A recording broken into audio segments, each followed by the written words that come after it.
I remember going to a meeting in, I think it was late 2013, early 2014, and there was some people from the Pacific Southwest District there. We were about 3 weeks away from closing. We really got to the point where the $3,000 a month we had to spend on rent was too much. We had to do something different. We absolutely had to. We didn't have a choice. So we decided we had this land here that was purchased in 2008 and it wasn't being used. The only thing that was being used was what we lovingly called the Cloud House because it's off a cloud road, and that's where our offices were. By the grace of God, one of the guys that helped us out a lot was Deacon Brent Sheen, and he owned a business and he had a huge tent. For 14 months, we worshiped in a tent while we gutted, while we completely remodeled a house. It's the house that you see behind me.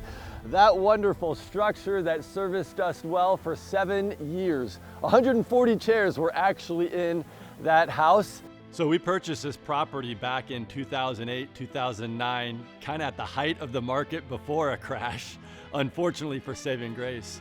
At that time, Lutheran Church Extension Fund, who we had our loan through, we're going to break it out into 2 loans. And I don't know that Saving Grace would exist if LCEF didn't step in and make that arrangement with us.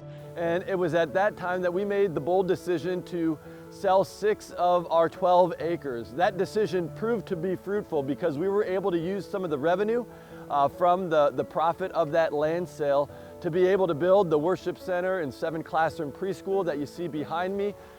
It also leaves us 3 more acres that we're wondering, what does the Lord have in store for us in a growing community?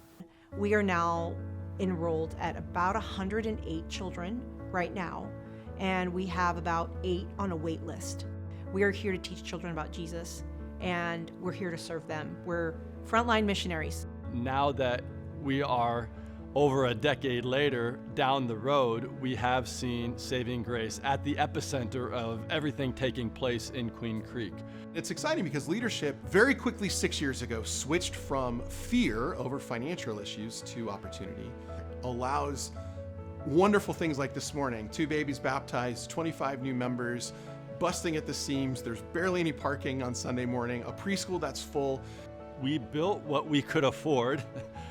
14 months later, here we are thinking about adding another worship service, and in the process right now with LCEF of what does the future look like at Saving Grace.